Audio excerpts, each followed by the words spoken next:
May I have a motion to return the regular board meeting to public session?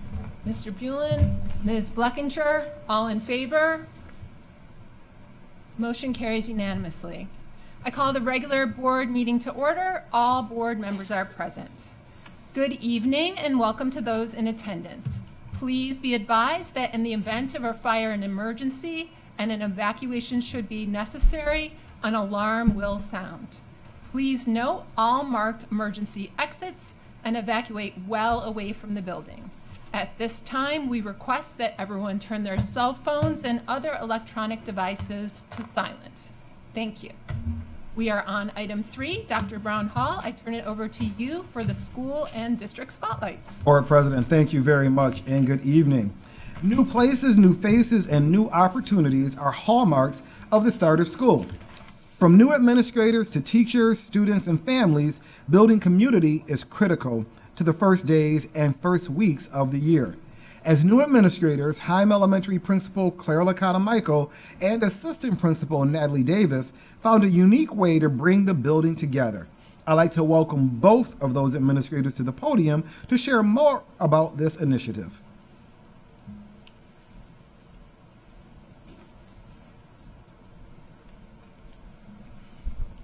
Thank you so much. With Natalie and I both being new to Heim, we wanted to go into classrooms and get to know students as well as all the adults in the building. This initiative is part of our continued commitment to building a safe, trusted, and positive relationship with every student. It's about building mindful connections and showing our students that our building is full of safe, caring, and supportive adults. We are so thrilled to have joined such a wonderful school community at Heim.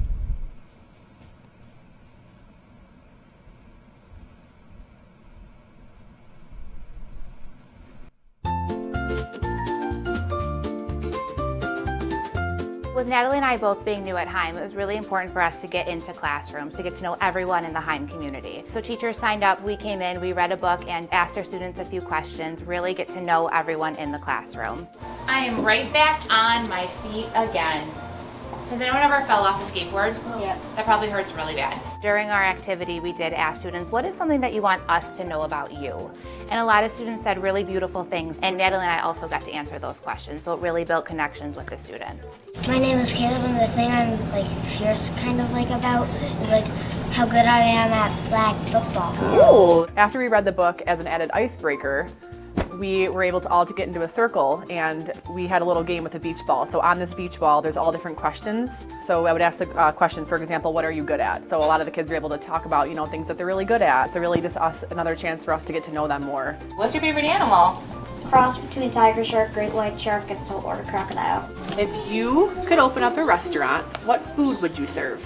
Pizza. Oh, very nice. We don't want to just be people that are in the office. We want to be visible in the hallways for them. Just make them feel comfortable and know that we are trusted adults that they can come to with anything. I think I'm funny. What are you?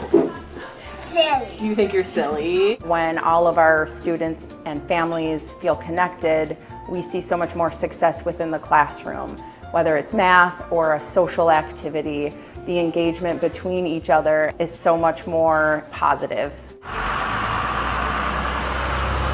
From the moment they walk off the bus or out of their car, our kids feel seen and heard and have a safe place at the building every day. We want them to feel that the adults in this building are supporting them no matter what their role here. Whether they have a bus duty or a cafeteria duty, they're happy, they're smiling. Students know that every adult in our building is someone that they can go to. Mrs. Davis and I were really nervous our first day of school. Do you know why? Why? Because we were new.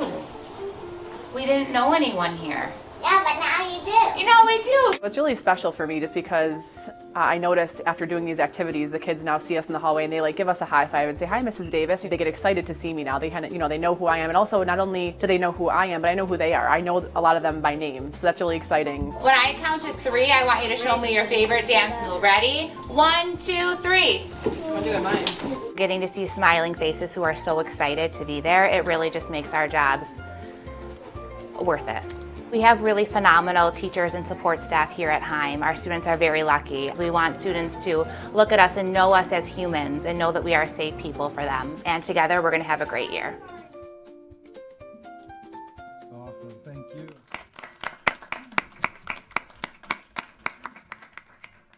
The Heim community is very lucky. Thank you very much for that.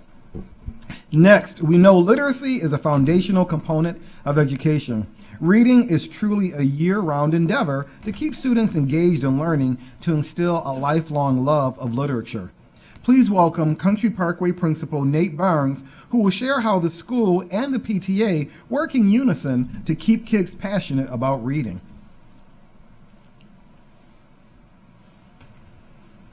Good evening, Dr. Brown Hall, board members, and district level leadership team. To echo Dr. Brown Hall's sentiments, this evening we're going to focus on reading. Specifically, we're going to focus on one of many Country Parkway's annual initiatives that aligns to teaching and learning in the district strategic plan.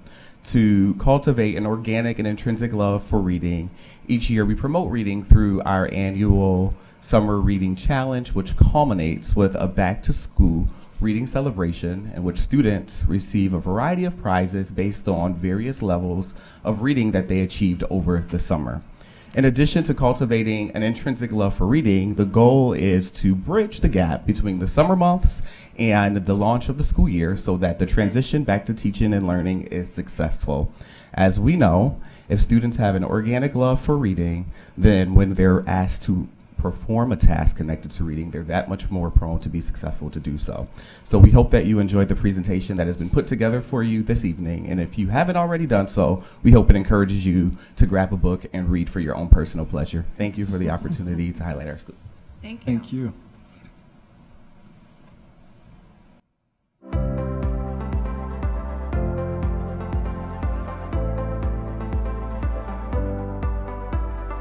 At Country Parkway, our goal is for all of our students to have an intrinsic love for reading, and we want to build that love for reading at the earliest age. So each year we have a back-to-school reading celebration, and the back-to-school reading celebration is reflective of our summer reading initiative in which students are encouraged to read over the summer. We have 4 levels of prizes, which range from a certificate to a pencil, to a book, to a lunch outside with the principal, and the big boy, which is the dunk tank.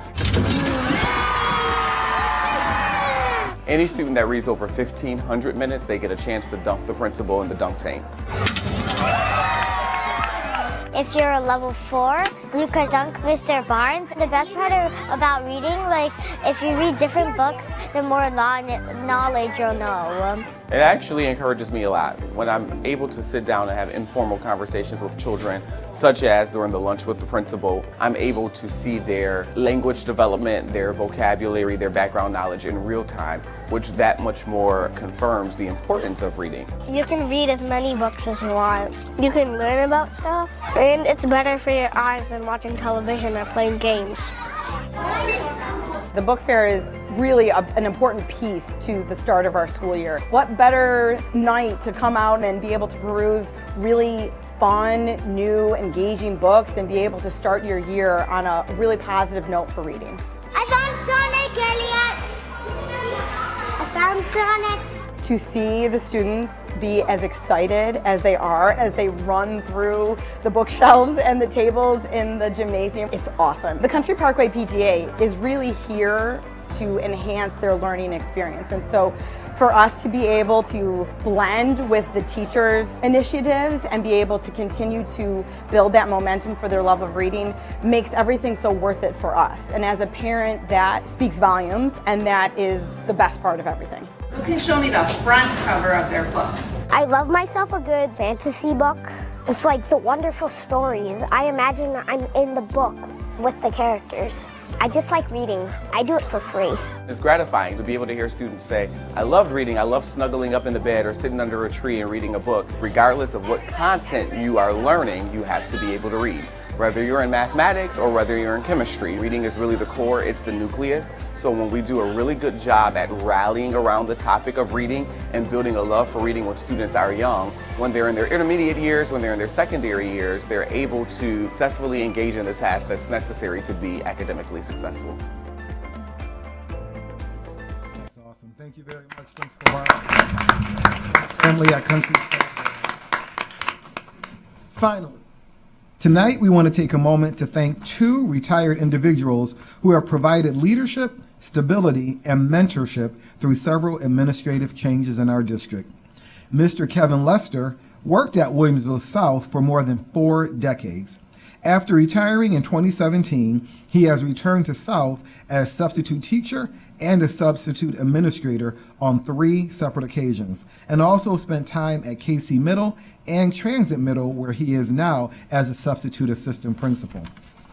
Mr. Lester, thank you very much. I'm going to move forward to Gil Licata. Mr. Licata is a retired principal in the Star Point Central School District in 2022, but he has been a staple throughout our district since 2023. He has helped at Forest Elementary, Heim Elementary, Heim Middle, Mill Middle, and Williamsville North. Together, both Kevin and Gil have been incredible partners in education and resources for our students, families, staff, and administrators. We wanted to take a moment tonight to show our gratitude and appreciation for their dedication to the Williamsville community. Please welcome Kevin Lester and Gil Licata.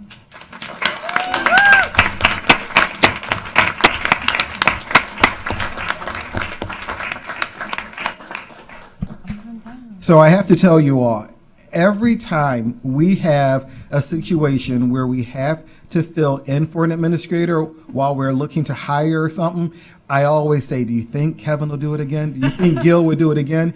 Gil was at High Middle School all last year as interim assistant principal. And I know, right, at High Middle, and before that you were at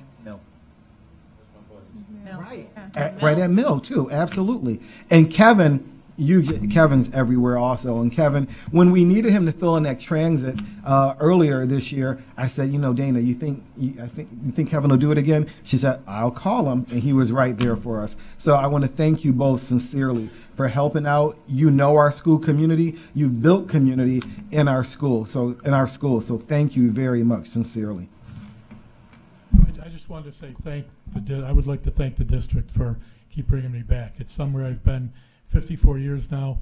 I love it. It's a great place. You missed about 5 schools. I was in no doc. But it's been great. I'm thanking you. I'm sorry. I'm sorry. I'm thanking our district for having me here. Thank you very much. Thank you. You can come back again, Kevin. Superintendent, Board of Education, leadership team, I just want to thank you. About 3 years ago, I knew it was time for me to leave Star Point, but I knew it wasn't time to retire. But my wife thanks you, she's here tonight, for getting me out of the house. But I just want to say this, my wife Paul and I were blessed. Our 4 kids went through the system. 2 of them are working in the district. We're very blessed, and now we have grandkids coming here. But I just want to point out some people, what I've learned along the way. You got great, great principals. In fact, Mr. McDuffie, could you please stand? Oh, Come on up here. Come on up here. Mr. McDuffie came into Mill. Remember that, Dr. Brownhall? Mm-hmm. And he just did a great job. And his 2 assistants are here tonight, Ms. Chamberlain and Ms. Daphne. Absolutely. That's really the A team. And then I had a chance to work at Heim, as you mentioned. Yep. And the first call I made to Mr. Buffamani was, I got a problem. He goes, what is it? I go, do I call you AJ? What's your name now? Because he was a student of mine back at Williams-Lee East. And it was Mr. Buff. Outstanding administrators. But I just want to say thank you, thank you, thank you. It's been a great journey. We enjoyed it. Thank you. And we're going to take a picture, but one a lot of people may not know, Mr. Licata was actually interim principal at Heim Elementary over the summer, and the person we hired to replace him was his daughter Claire. So that was amazing. And last year at Williamsville South, Mr. Lester was our interim assistant principal and athletic director, and the person we hired to replace him was his son, Patrick. So they have a family of educators and have done a wonderful job really supplying our district with more educators. So thank you very much, gentlemen. Thank you.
President, I turn it back over to you. Thank you, Dr. Brown Hall. Are there any board acknowledgements tonight? Mr. Piscaglia. I just wanted to acknowledge, it was actually just announced today at 3 p.m. that Mike Turillo, head coach of varsity football Williamsville East, was nominated and picked for the Buffalo Bills Coach of the Week with his victory, crucial victory of 17-14 over Grand Island, putting them at a record of 5-1 and clinching a playoff spot. I just want to acknowledge Mr. Turillo. He's worked a long time in this district and coached a long time, and that's a great accomplishment. So awesome. Thank you, Mr. Piscaglia. Are there any other board acknowledgements? Okay, seeing none, we will move on to item 4A. So Dr. Brown Hall and Dr. McGinley, I turn it over to you to introduce the external audit presentation. Thank you very much, Board President. I'm going to turn it over to our Acting Assistant Superintendent of Finance and Management Services, Dr. Chris McGinley. Thank you, Dr. Brown Hall. It's my pleasure to introduce Carl Widmer tonight, partner at Drescher and Malecki, who will provide the board with an overview of our external audit. Thank you for the introduction. Good evening, board. So here tonight to present on the results of the district's audit for the fiscal year ended June 30th, 2025. We did have a chance to meet with the audit committee not too long ago, just an hour and a half ago, to go over the results of the audit in more detail. So for tonight, we have prepared, similar to past years, a short slideshow just to make sure that we get the important communications to this group before the financial statements are issued as final, which is anticipated for tomorrow, which is significant in that October 15th is a reporting deadline for school districts in New York State Ed. So anticipate getting the reports in on time. Make sure I have the clicker here. So each year, what can you expect out of the audit process? The products of the audit, our deliverables, of course, are the financial statements. That's the report that summarizes the 12 months of activity for the district's fiscal year. Within that report is our professional opinion. That is really why we're hired. So to explain to the group, we're hired to come in and perform an audit over the district's financial statements. And why that's important is the users of your financial statements, anyone who picks those up and reads them, resident taxpayers, the bond market, banks, granting agencies, they want to look to an unbiased, objective, external audit firm for that reliance on the financial statements. Can they be relied upon as being fairly stated and accurate? And that's why we're hired. We perform our process, our audit process, and at the end of it, it culminates with our professional opinion in which states we believe the district's financial statements are fairly stated and can be relied upon for this year. So that's the position that we're in to release for tomorrow. In addition to looking at the dollar amounts in those financial statements, we also are working with the staff here, performing interviews, updating narratives, getting to know what are the processes, what are the procedures and the policies in place surrounding all the dollars that come in and out of the district. And we call that the internal control structure. We also take a look at that, and if there are any deficiencies or any items that we thought presented a risk to the district, we would report on those.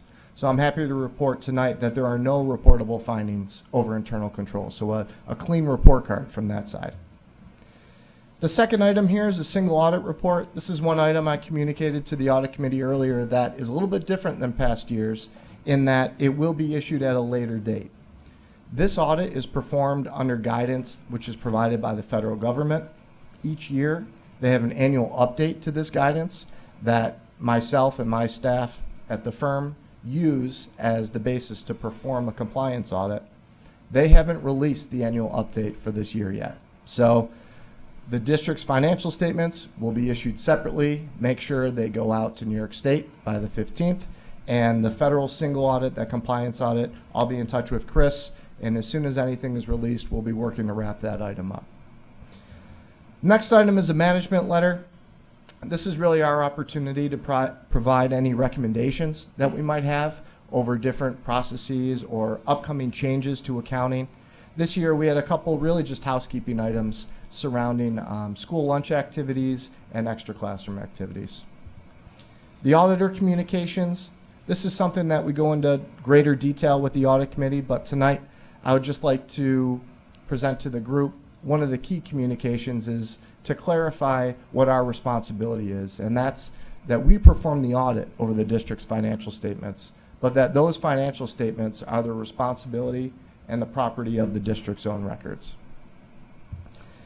Finally, there's an extra classroom activity report. This is a separate little financial statement that is going to present the financial activity for all the extracurricular activities, clubs, student government.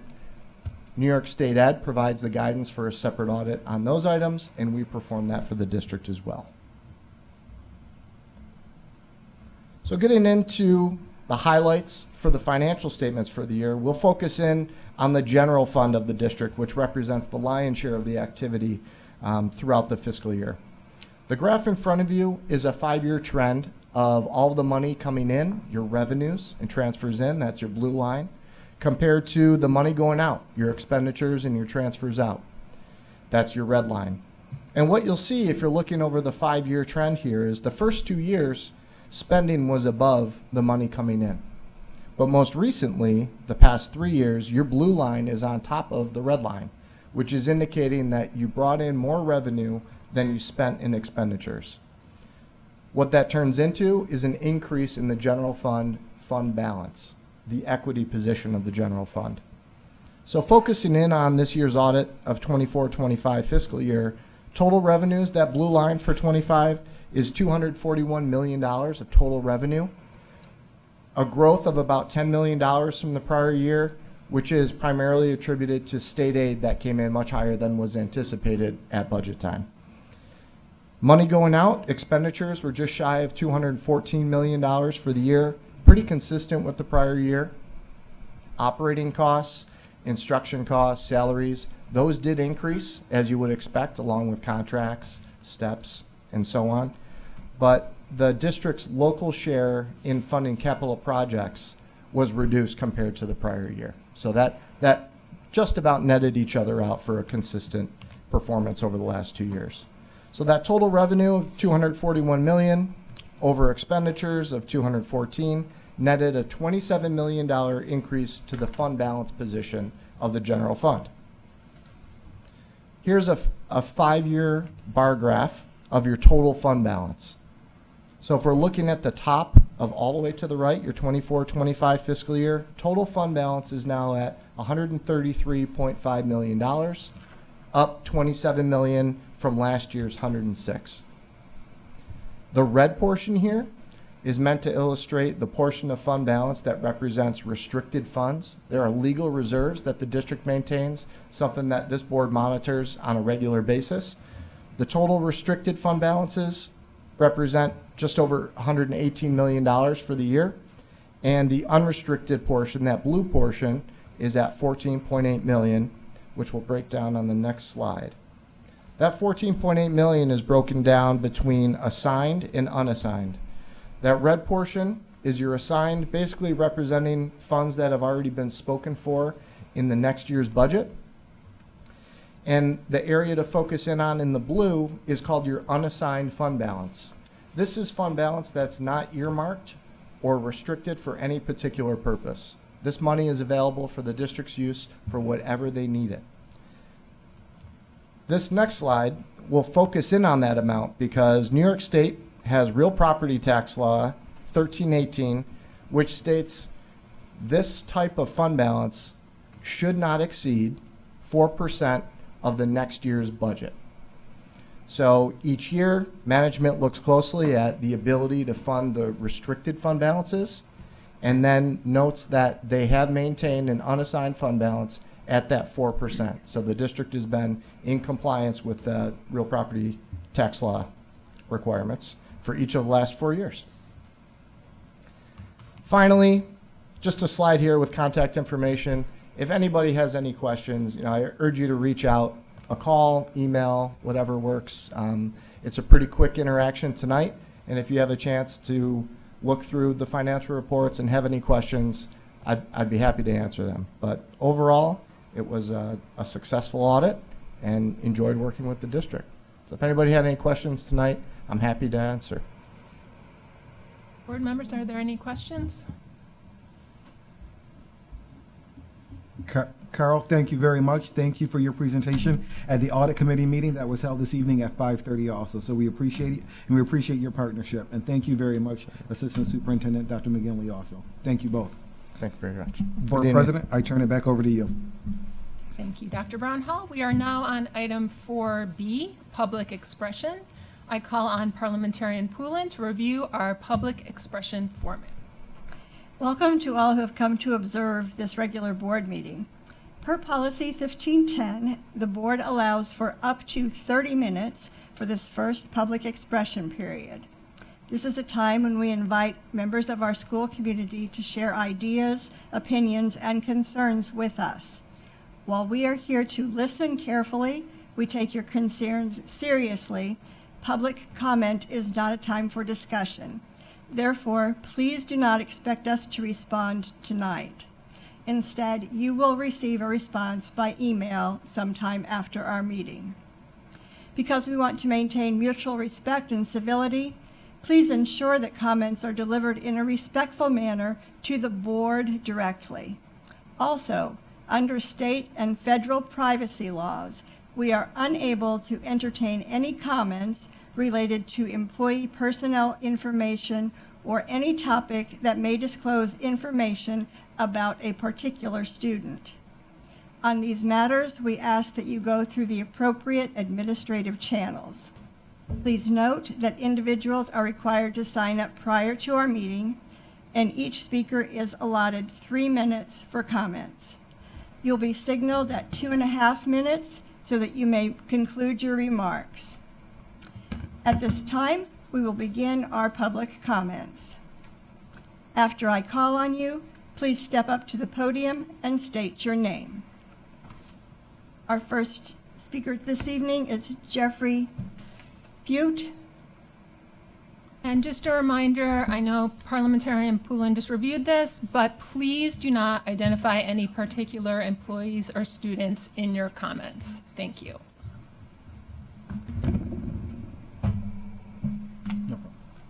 Good evening, Superintendent and board members. My name is Jeffrey Fute. My family lives at 83 Lafayette Boulevard in Amherst. I'd like to speak tonight about Board of Education Policy 5710 as it relates to pickup points. And this policy established that pickup points for children for the bus stops will be at an intersection or fire hydrants. I do see that the policy is on the agenda for later tonight, but I did want to give you my family's experience with the current policy and hope you take that into consideration when you're revising the policy. So my son, he's in 2nd grade at Forest Elementary, and this policy was not enforced against him for the first 2 years when he was in kindergarten and 1st grade. He was not required to go to an intersection. He was not required to go to a fire hydrant. He was allowed to be picked up in front of my house, no questions asked, for 2 years. This year, at the beginning of the school year, out of the blue, the district started enforcing it such that he had to walk down the street to a fire hydrant, wait in a stranger's driveway to be picked up by the bus. It's him and the little girl next door. They're the only 2 kids in the general vicinity. The bus has to stop once. It's either going to stop in front of our house, it's either going to stop down the street. It just doesn't make any sense to me why the bus can't stop in front of our house when it's going to be one stop. Either way, I think it's much safer for it to be in front of our house so he doesn't have to go down the street, wait by an intersection in someone's driveway. Their person who lives in that house is regularly backing out for work at that time of day. It's just, as a parent, very concerning to have to dodge a car and not be in the front in the safety of our house. I did ask the assistant superintendent and the transportation supervisor to make a safety exception for the policy, and I appreciate they did respond to us, but they wouldn't allow it. So I would request that the board amend policy 5710 just to allow for common sense and safety to prevail, such that bus stops don't have to be at an intersection, they don't have to be at a fire hydrant. I did look at the amended policy that I believe you're considering tonight, and it does now appear to allow for pickups at a district designated location that is safe and efficient. That doesn't appear to be defined in the policy. I sincerely hope that common sense prevails and that you listen to parents, the concerns they bring to you about where the pickup point should be, and take that into consideration when considering where the pickup point will be for a particular child. Thank you.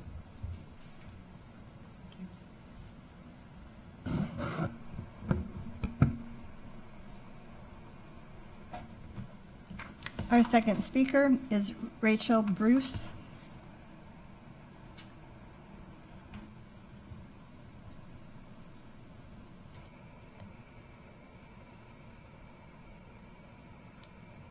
Good evening, members of the board. My name is Rachel Bruce, and I'm here tonight as both a parent and an advocate, not just for my own daughter, who is in elementary school and lives with type 1 diabetes, but also in support of a friend whose daughter is now in middle school and navigating the same chronic condition without the same level of care. I want to thank the district for the invaluable support my daughter receives from her school nurse. Her ability to safely learn and thrive is directly tied to the daily monitoring and help she receives, especially when it comes to her continuous glucose monitor. This partnership between family, nurse, and school is essential. It's deeply concerning that this same level of care and oversight is not continuing into the middle school setting. My friend's daughter, also living with type 1 diabetes, is not being followed in the same way. The support she once had essentially dropped off, even though her medical needs haven't changed. In fact, as our kids grow and face new environments, changing routines, and increased independence, their need for strong social-based support increases, not decreases. Care for chronic medical conditions like type 1 diabetes should not be a matter of grade level. It shouldn't stop at 5th grade. Our children's health, safety, and ability to learn depend on continuity of care from kindergarten through high school. I respectfully urge the board to review the current nursing protocols across grade levels to ensure that every child with type 1 diabetes receives the same standard of care, regardless of their school age. Our kids deserve safety and support every step of the way. Thank you for your time and your attention to this important matter. Thank you. Dr. Danielle Bounds.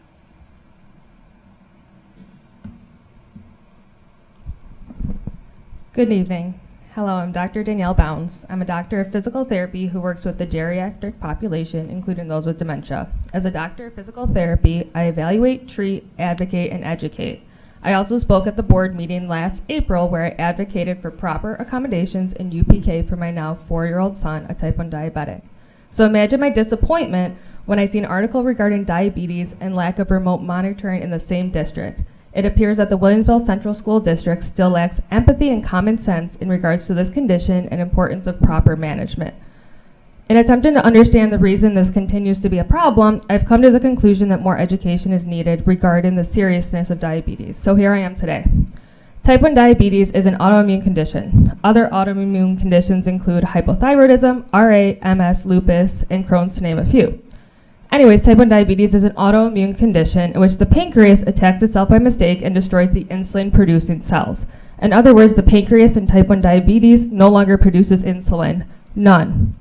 Insulin regulates blood sugar levels in every single person in this room.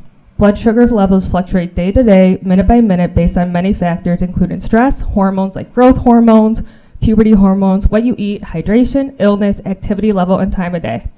And according to the Diabetes Research Connections, there are at least 42 factors that affect blood sugar. And those who do not have type 1 diabetes, we don't have to think about the function of insulin. And those with type 1 diabetes, thinking about insulin and blood sugar is 24/7, not just what they eat. And too little or too much insulin is deadly. Middle school starts in 5th grade in this district, when a child is 9 or 10 years old. At 10 years old, the district is expecting that a child manages their disability at school, for they're managing new age-appropriate responsibilities, learning, socialization, and managing multiple classes and teachers, and managing an organ that has failed to do its job through no fault of their own. Also, type 1 diabetes is still classified as a disability. At 10 years old, was anyone in this room responsible for a disability? A disability that, if not managed, is life-threatening. At 10 years old, would anyone in this room want to be signaled out in class because of their disability? And at what age is a child considered responsible enough to manage a serious condition or disability? The New York State Department of Health states that age alone should not be the guideline used to assume that a child is ready to accept responsibility for managing components of diabetes care. It is important to realize that children develop at different rates. There's no magic age when a child can suddenly perform a certain skill or be responsible for his or her care. Middle and high school age students should be able to perform self-care tasks depending on time since diagnosis, level of maturity, and development.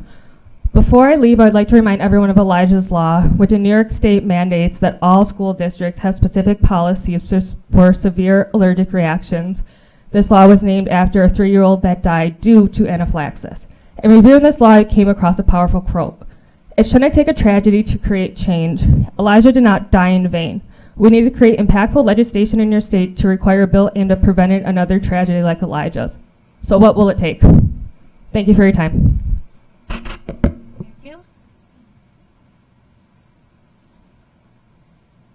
Mr. Benjamin Litvin.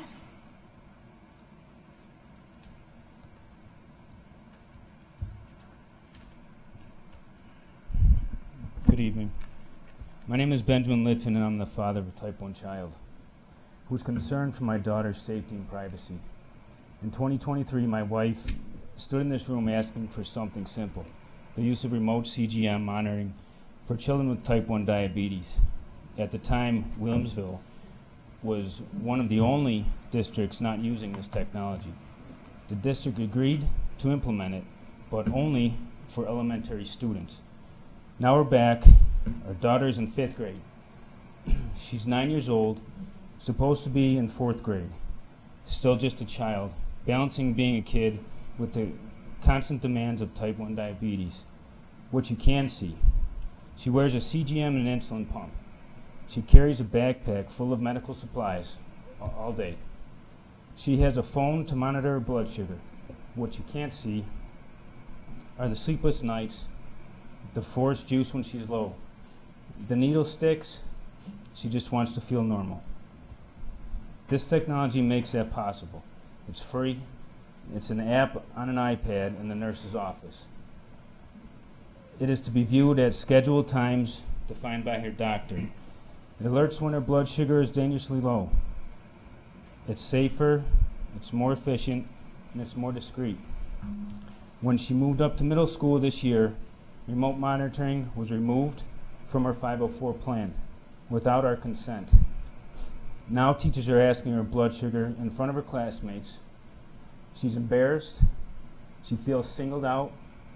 The current system is missing lows that we as working parents are catching remotely. This is dangerous.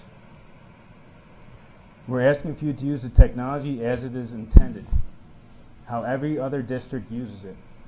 We're asking for equal treatment, for our daughter to learn like everyone else, to feel safe and normal. Thank you. Thank you. Thank you. Angela Litvin.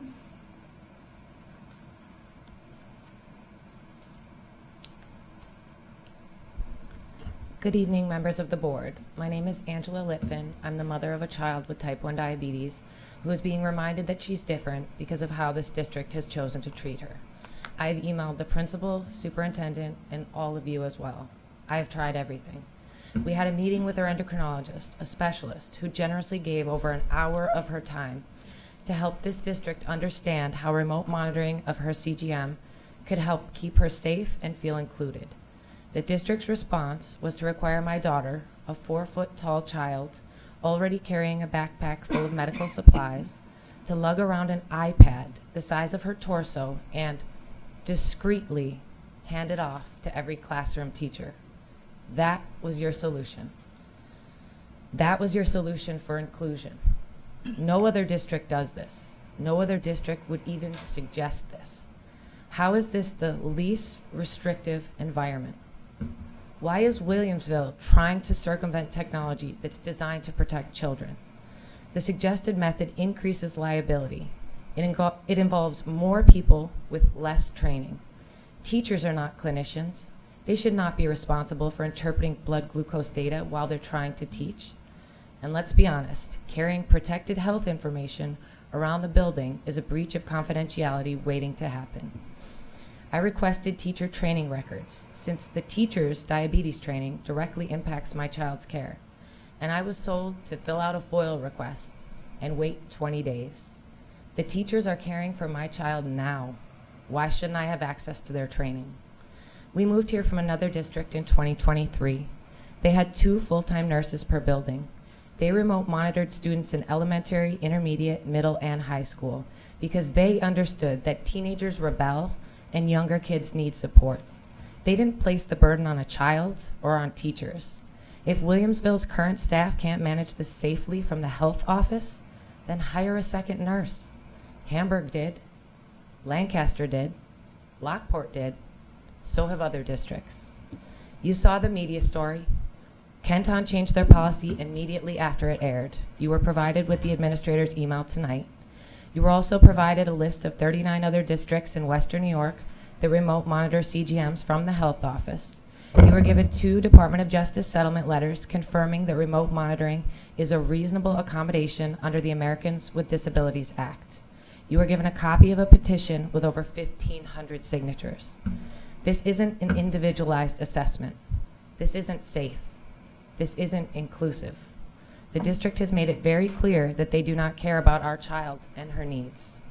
But we do, and so does this community. Thank you. Thank you. Kalita Prince, sorry.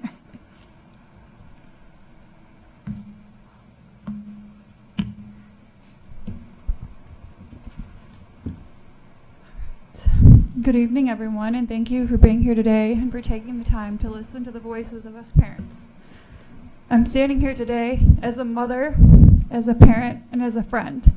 My name is Kalina Prince, and my 9-year-old son is a 4th grader at Forest Elementary, the same age as Angela's daughter. On June 9th, 2025, our lives changed forever when he was diagnosed with type 1 diabetes. I'll be honest, before his diagnosis, I never imagined myself standing on a podium, speaking before a board of education. But one thing I've learned in the past 4 months is that we are our children's biggest advocates. All of us are. And if speaking today can help another child or another parent facing the same challenges, I will do it 1,000,000 times over. Because at the end of the day, our children deserve the best care and the safest school experience possible. Now I want to ask each and every one of you to take a moment and think about the children in your lives, your kids, your grandkids, your neighbors, your friends' kids. When they walk into school each morning, you trust that they are surrounded by caring adults who want what's best for them, right? Who want them to learn and play and thrive just like every other student. But what if that child had a life-threatening medical condition? What if their day required a few extra steps, a few moments of monitoring to keep them safe, and instead of receiving that support, they were told, "You're independent enough. You can handle this on your own." I'm not sure how many of you have been around a 9 or 10-year-old, but I think we all can agree that no matter how responsible or mature they are still children. Expecting a child to manage a disease like type 1 diabetes completely on their own is unrealistic and quite frankly unsafe. Children with type 1 diabetes don't get to wake up and eat whatever they want. Every single meal, every snack, every bite has to be carefully planned, weighed, and counted. Parents spend mornings with sticky notes, double-checking supplies, and praying that the days go smoothly. Our home is filled with sounds of alarms through a device called a Sugar Pixel. It connects to my kid's CGM monitor and sounds alarms that signal when blood sugar is dangerously low or high. They go off like fire sirens, echoing through the whole home. At home, we have access to added technology to keep up with his highs and his lows that not just I monitor, but his siblings monitor, his grandparents, his aunts, his uncles. My house has alarms that go off. So that's how we know at home that he's low or high. Technology is not perfect though, and sometimes alarms don't transmit to every parent following the device. Sometimes one phone gets the alert and the other doesn't. Sometimes the system lags. Sometimes young kids say they're independent, but they can't hear the alarm. But remote monitoring is important. Can I just finish this last second? Your time's up, thanks. Okay. Thank you for your time. Thank you. Phyllis Newman.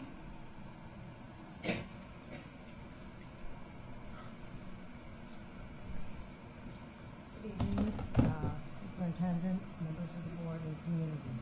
My name is Phyllis Newman. Our family has lived in the district for 51 years. Ms. Newman, can you pull the microphone? Okay. Okay. Thank you. Nobody's ever accused me of having a soft voice. I spent 18 years on the district's PTA as a board member or officer of the 4 Williamsville schools our children attended. In 1975 and 76, I was lucky enough to be part of the board's district-wide goal planning initiative. But tonight, I'm here because I'm a neighbor, not just of any child, but a precocious, bright 9-year-old girl who lives next door to us. She has type 1 diabetes, and she is being treated differently because of it. This isn't just a medical issue, it's a dignity issue. It's a child being singled out, made to feel different, and losing confidence in her school, a place that should feel warm, welcoming, and inclusive. The technology to solve this problem is available. It is a proven, cost-effective tool used by numerous other neighboring districts.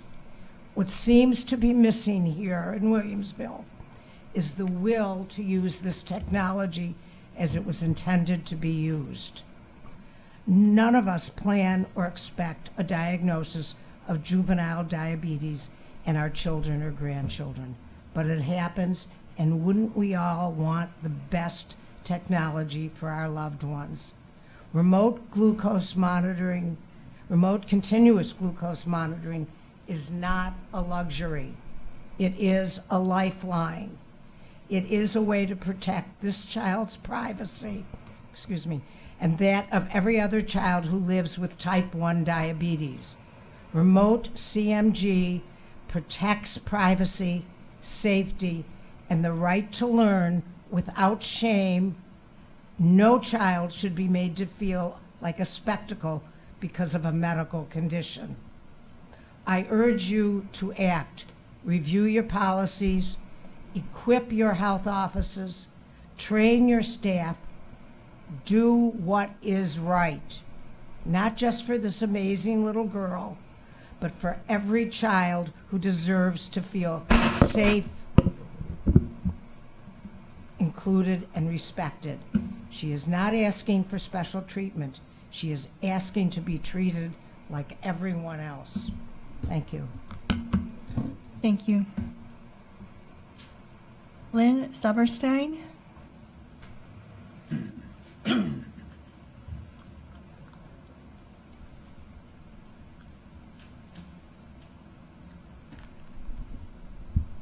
Good evening. My name is Lynn Summerstein. I haven't had the experience of being at this microphone in 30 years, and my family had a due process hearing for our daughter in 1988. Everybody here looks very young. That due process hearing was to initiate inclusion in the district. We thought the barriers we faced for our daughter were a thing of the past in Williamsville. That's why it is so disappointing to hear that parents still have to come to the microphone to ask for what their child or children need. Where is the collaboration? Where is the child advocacy? These situations are too hard on families, as our family well learned. I hope this body remembers that and works to resolve the issues that the parents presented here. Thank you for your time. Thank you. Thank you. And that concludes our public expression for this first session. Thank you. We are now on item 5. Dr. Brown Hall, I turn it over to you for the community update. Thank you very much, Board President. I appreciate that.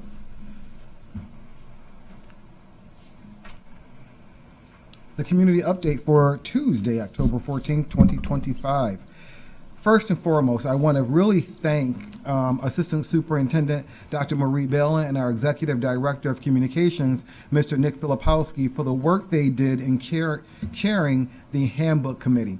We wanted to make sure that our handbooks were consistent district-wide so that all of our students and families are receiving the information that's necessary, but that it's consistent at the elementary, middle, and the high school level. So they were able, the entire committee worked to review and streamline the handbooks, and a print version is available at each building with a digital version being available on the school websites. This was one of the items that the board brought to my attention, and we wanted to make sure that this was taken care of for the 25-26 school year. So thank you very much to the Handbook Committee also. The My Ride app, K-12 app, that is our bus tracking system that we use in partnership with STA. So parents and guardians will now see the daily bus route highlighted on the app's map. It's important to note that each child may be assigned a different route color for morning and afternoon transportation unless they ride the same bus. In addition, estimated pickup and drop-off times will also display, providing more accurate tracking. But we want to make sure parents know that there is a small lag in when you're watching the app, there is a small lag. So if it's saying that the bus is nearby or 2 minutes away, make sure that's just a short lag. I want to thank both our director, Andrina Goldsmith, and our assistant superintendent, Dr. McGinley, for everything they've done to get this app functioning to be more appealing to parents and that they're able to really track when their buses are coming. So thank you very much for that. Bus stops and bus routes. As parents have contacted the Board of Education, we heard one parent speak tonight about the bus routes in alignment with Policy 5710. So this policy is not new, and it was also included in our summer newsletter in August and a Wixmail in August because we wanted to make sure every family had it. We are strictly adhering to the policy, very similar. Last year, when we underwent our transportation efficiency study, we saw efficiencies that could take place in our district when we adhere to Policy 5710 and provide for shorter bus routes for our students and allowing for more flexibility when we're scheduling bus routes. So we are adhering to Policy 5710. We have gotten parental concerns about where some of the bus routes are located, especially on streets that do not have sidewalks. So we are partnering with a transportation safety consulting firm to review those bus stops, the locations, and the geographic region around those bus stops. And we anticipate that that study will take place beginning the last week in October, and then there will be a presentation to the board shortly after that once the study and the review are done. Go ahead, Dr. Singh. Just a quick question. In the policies 5710, you mentioned district designated bus stops. Would that change after the study is done?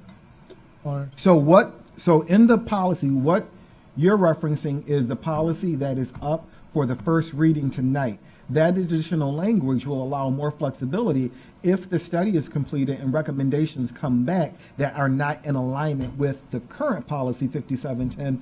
The new policy 5710 for the first reading tonight will allow for more or greater flexibility in that manner. Thank you. Absolutely. Athletic buses. So with realizing the new efficiencies, this is something that parents have asked our Board of Education for and the superintendent for a few years. And it was brought up at the North High School PTA meeting. Board member Fletcher and I were able to hear a parent speaking about they remember this being a concern at one of the community forums. But we know change and things that we're working on do take time. So when you bring an item to the superintendent or the Board of Education, it's not that we've forgotten about it, but things do take time. With the new efficiencies we've experienced adhering to Policy 5710, where the transportation was able to allocate after-school athletic buses to transport students from High Middle School to Williamsville North, from Casey Middle School to High Middle School, and from Mill Middle School to Williamsville South. So this is a direct result of the analysis from the efficiency study, review of transportation during the first month of the school year, and resources that could be better reallocated to benefit our students in alignment with Policy 5710. So this has been something that's been asked about for many years, and so we're happy that this year we're able to provide it. And I want to say thank you again to our Director of Transportation and our athletic directors that really kept this in the forefront of our minds also. PTA, PTSA, and SEPSA. As many of you already know, our PTA and PTSAs and SEPSA were asking about means of communication. They do use our district newsletters, and that is still the primary mode of communication when communicating to families about PTA or PTSA announcements and SEPSA announcements. But what we've also added now, the district was able to establish PTA, PTSA, and SEPSA email accounts to send information through Wix on a limited basis. So this is something that our school administrators work and partner with our PTA, PTSAs, and SEPSA to decide which communication needs to be sent out, and they're sent out from the separate PTA, PTSA email account. And it will include the acronym for your school building. For example, CM is Casey Middle School, so you know that it's coming from the PTA, PTSA at Casey Middle School. The school and or district newsletter will still be the primary vehicle for events and activity updates from the PTSA, PTSA, and SEPSA. Portrait of a Graduate. So we have recently established a district webpage to help share information regarding the New York State Portrait of a Graduate. It features an implementation timeline because this is something that is going to be phased in until 2029. Presentations and updates from the New York State Education Department are added to our district website, and informational need-to-know graphics for our school community.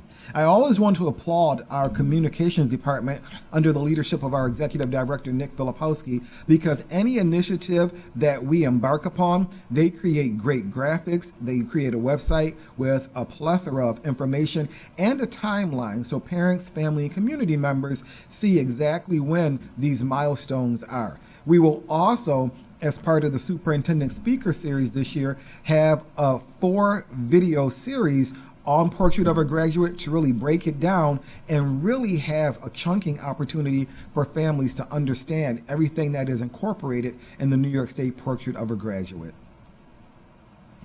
Digital dangers. FBI Buffalo will have a virtual presentation on digital dangers on Thursday, November 6th from 6 p.m. to 8 p.m. Digital dangers. That's hard. That's alliteration. I know all those things. Viewing is available at Dodge Elementary and Casey Middle School. Audience is for parents and guardians, educators, administrators, and local law enforcement.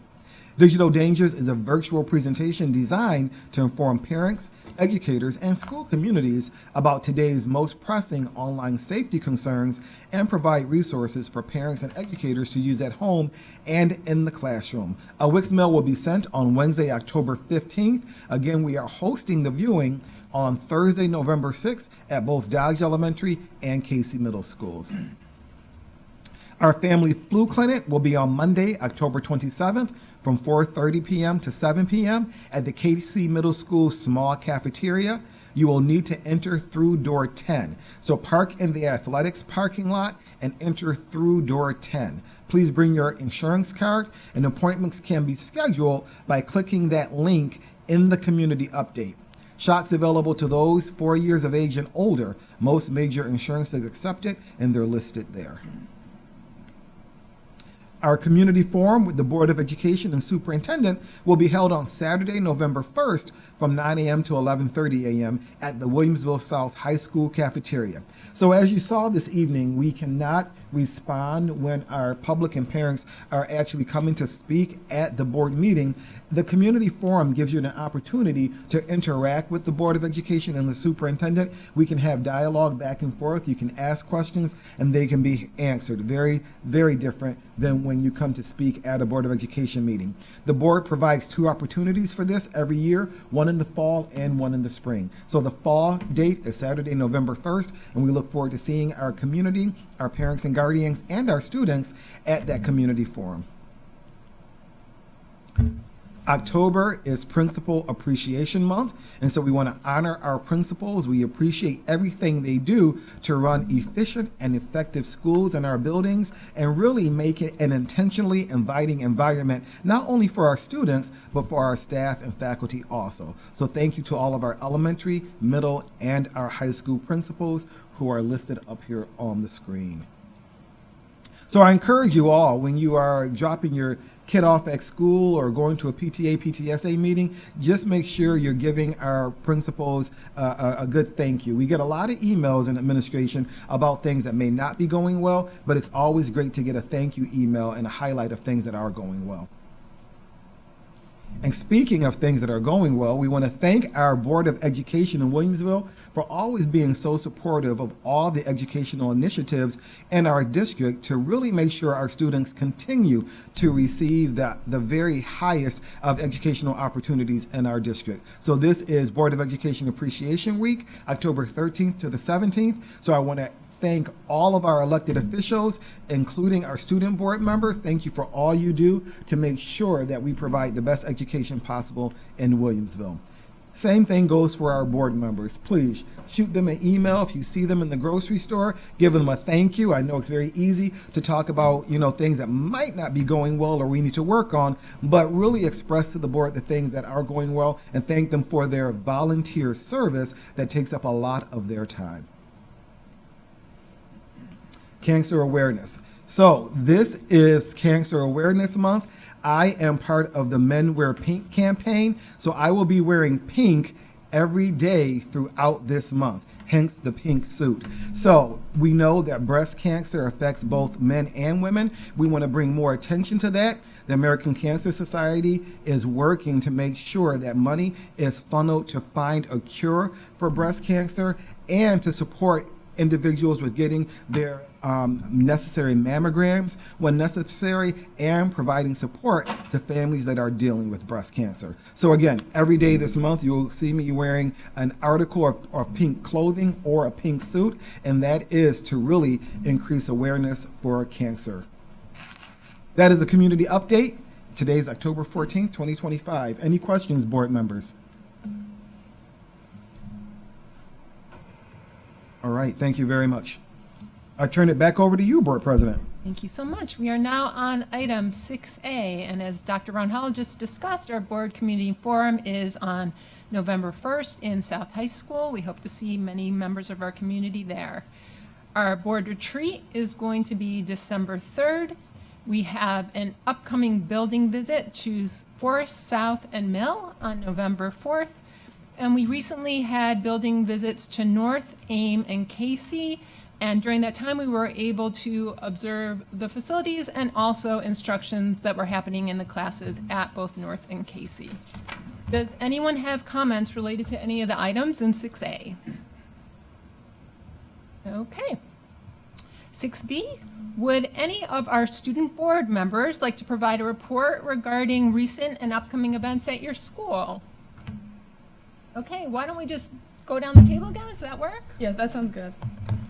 For North, over the past month, we've definitely had a theme of community throughout all of our schools. Starting off on September 16th, we had Spartans read at Heim Elementary during our homecoming week, where varsity athletes were able to go down to Heim Elementary and read books to an assigned classroom. I went and I was assigned to, I believe, 2nd grade, and it was a great opportunity to kind of connect with them. The kids are definitely very active, and I'm definitely very biased. I love elementary school kids, but it was a great opportunity, and we read books about being a leader, and we were able to get their perspective on what being a leader is, and also educate how we can be leaders in our sports and other activities. On the 26th of September, we had the Maple West Fall Fest, and a lot of juniors and seniors are able to volunteer and help the community and kind of connect with their siblings or other people that are in the district. And on the 3rd, October 3rd, seniors went to Dodge Country Fair and volunteered with that. It's everything to the Fall Fest. And North started their new Dodge Riders and Striders program, which meets twice a week in October to teach kindergartners how to ride bikes, which is a great program because, as you know, like at least in my opinion, riding a bike is one of the hardest things that I've learned when I was a kid.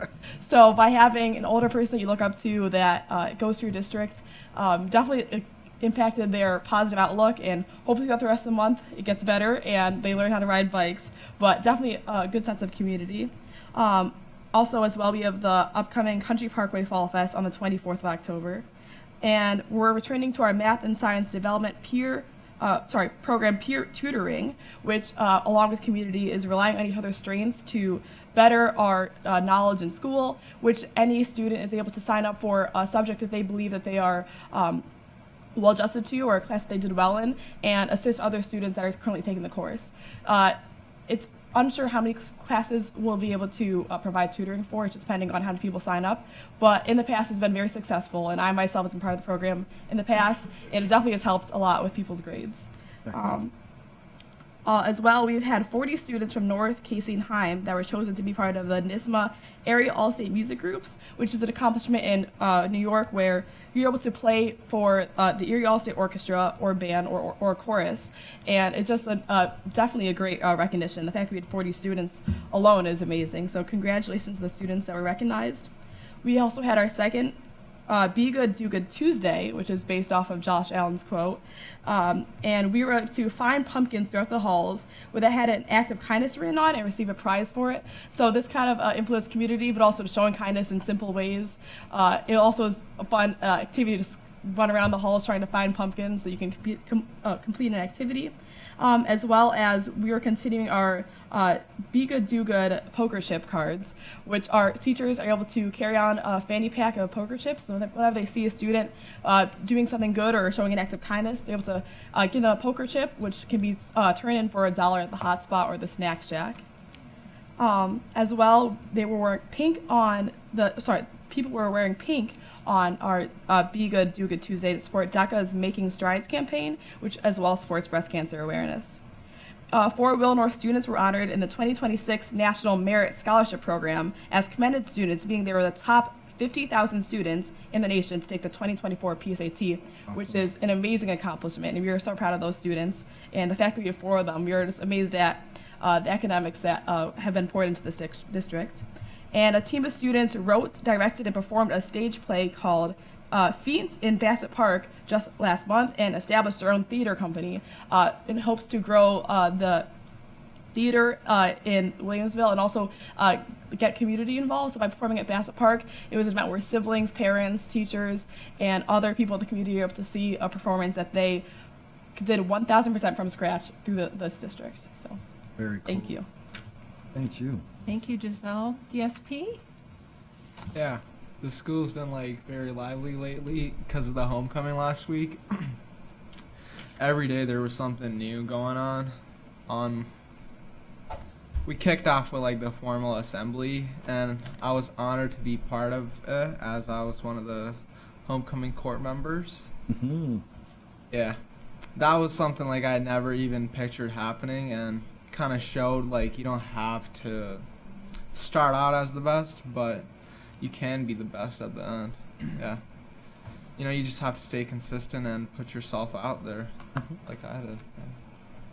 Throughout the week, we had bingo during school, which was you got like a bingo card as you walked into school, and then throughout the periods the numbers would get announced, and there were 10 winners. Each of them got a gift card. That's awesome. Yeah. Then there was also a movie night on Wednesday. Thursday there was Powder Puff, which is a football game where the girls are playing flag football and the boys are the cheerleaders. And I mean, I think it might be better than the real football game that we have. It happens on Friday. Yeah. Like I know like teachers were changing all their study plans just to help support their students that were in the flag football game, or Powder Puff game, I would suppose, yeah. And then there was the pep rally, which had like a lot of games.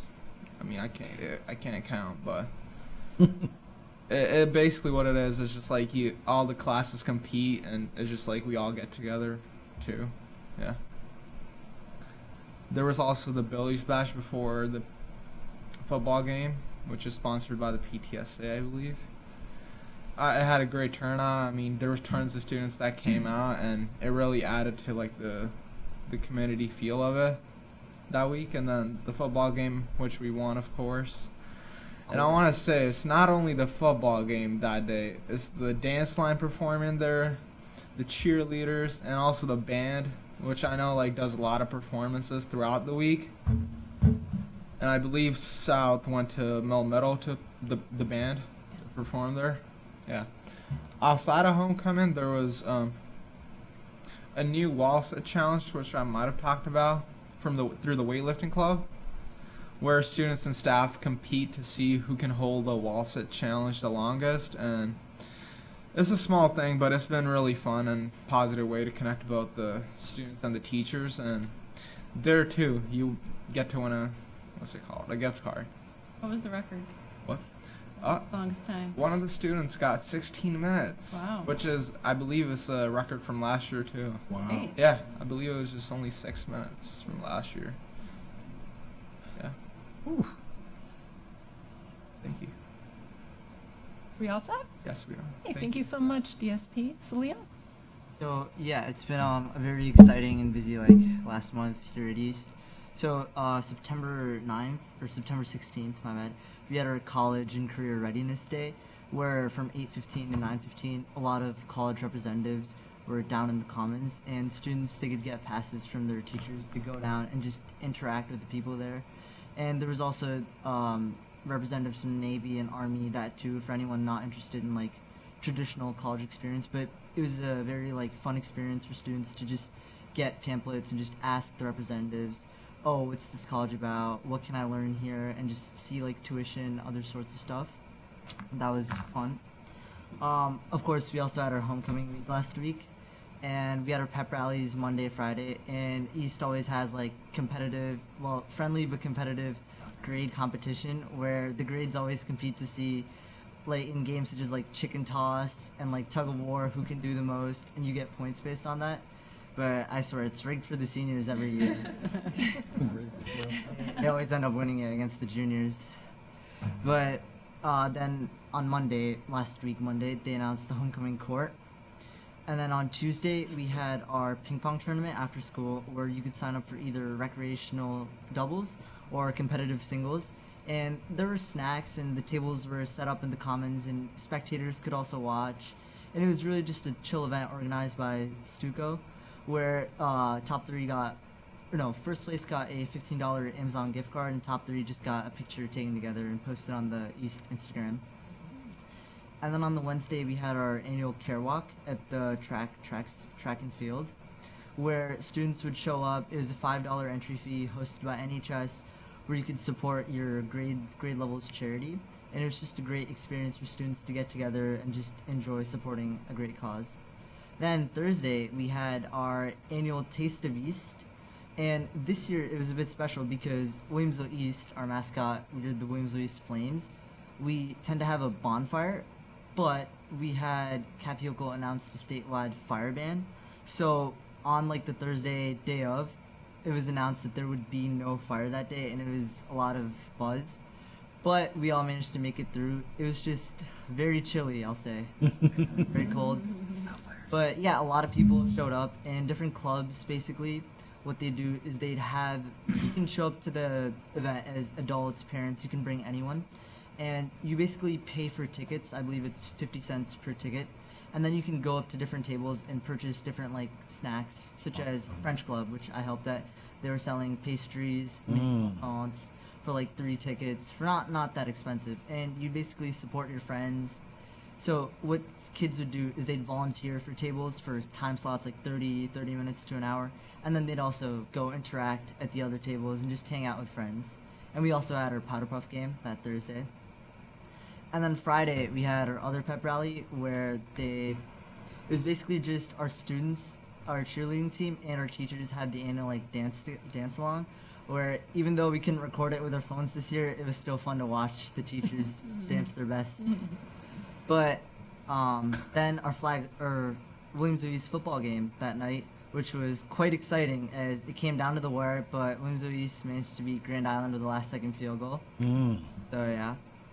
And then a lot of stuff to look ahead for, such as HOSA tomorrow, in fact, is hosting a Stop the Bleeding training where professional paramedics are coming in after school in the library to give out a presentation on, stopping bleeding training. It's free, hands-on open event for students where they can receive a certification from HOSA for completing this. And then FBLA is also hosting their fall district meeting at East on October 22nd from 3:30 to 7 p.m., which is going to focus on networking, like talking to a lot of adults who are in like the business industry and basically just getting to know more about FBLA and getting more involved. And then our bands, they also performed at the pep rallies on Monday, Friday, and then this next week, October 21st is our first band fall concert, and then October 23rd is our orchestra fall concert, which is, I invite everyone to come as they always put on a great performance. Because I was coming into school today and they practice in the auditorium starting now, so I could hear them all the way through. That's how loud they play. And then NHS and Stuco, they're hosting Trunk or Treat on October 28th. Oh, wow. 4 p.m. in the East parking lot, which is basically open to the public after school, where you can show up and kids will basically decorate their cars and you can go around and they'll basically give you candy. So it's always a fun event. And then the first SIAC meeting will be on October 22nd in the East Auditorium, 22nd Wednesday morning, I believe. Yep. So that will be where representatives from different schools come together and they talk about just different issues from the Williamsville School District. And then for the National Merit Scholarship, East also had 4 students recognized as National Merit Qualifiers. Wonderful, thank you. I'm tired just listening about all the activities and all the opportunities that are available at all of your schools. So thank you for sharing. Yes, Mr. Biscaglia. I have a question for East. Who won King of Homecoming? King of Homecoming? They did like 4. It's like a torch thing where they have 4 different categories. So they basically announced 3 different nominees, and then the students get to vote for the 4. I don't know the exact people, but basically there were 4 winners though. Awesome. I was getting to it. My nephew won one of them. That's why. All right, thank you. Any other board member questions or comments? Again, thank you all for those very thorough reports and letting us know about all the amazing opportunities available at each of your schools. Thank you. Okay, we are moving on to item 6C. Last fall, we approved the Student Board Members Committee to help advise us on the student board member selection process. And we received the committee's recommended process in January and then approved it in February. At this time, are there any comments about the current selection process as we move to look at the process for 2026? Mr. Manna? I want to hear from the students who went through our decision on what method to use and how it impacted them. And Absolutely. Do any of you want to share your experience on the process last year? do you think we should look into changing it? I will say this. Now, obviously, this was a constraint because this was the first year, but I would say it was somewhat vague as to what the responsibilities would be. I think this year, it would be, I think, helpful to the people who are interested in the position if we, as board representatives, could also give them like some feedback about what the responsibilities would entail, and like what all you'd have to do, how much of a time commitment it would be. Because obviously we can do that last year because it was the first year, but I think that would be a great change to add. Absolutely. Do you feel that the campaigning, because there's multiple ways that the board, the student board representative can be placed on this board. So, you know, this board chose the election process. Do you think that's something that needs to be revisited? I would say no, because I mean, election process, pretty much what happens is you pick the popular kid, most likely, and I don't think that's a problem, because that way you have like connections with everybody. You know, the main goal, one of the goals as a student board member is for you to be able to get feedback from people, and being popular, you know a lot of people, and you'll be able to get feedback from them. So I don't think the election part of it is wrong necessarily. I do want to talk about the campaigning part. Once we got elected, or not elected, sorry. Selected from the principal, the top 3, is that what you're talking about? Yeah, so once we got qualified after the interview, right? 9 students total in the district had to make videos, and I think 3 per school, and I think that in and of itself should be just all the campaigning we have to do. We shouldn't make posters or go on social media. I think talking to people, that could be fine, because I don't think there's a way to monitor it. Like, nobody's going to monitor your conversations, you know? What we could do is, like, a certain class that everybody takes, like, I think ELA or social studies, right? We have our videos shown during that period. It'll take like maybe 5 minutes, and students vote right then and there. From what I remember and know, like only half of the school voted. 50% of the school voted, and yeah. It's just a suggestion to eliminate the campaigning process, that like, you know, all those posters, wasting all that paper and ink could be eliminated, yeah. Okay, thank you so much for sharing that. Appreciate it. I mean, just one question. What would you do to make the participation 100%? I don't think we can have 100% participation, because some kids might be like, you know, all 3 of the people running are my friends, or you don't like all 3 of the people, then maybe we can have one of the options as I choose not to vote. None of the like above. nobody. Brewster's Millions. Yeah.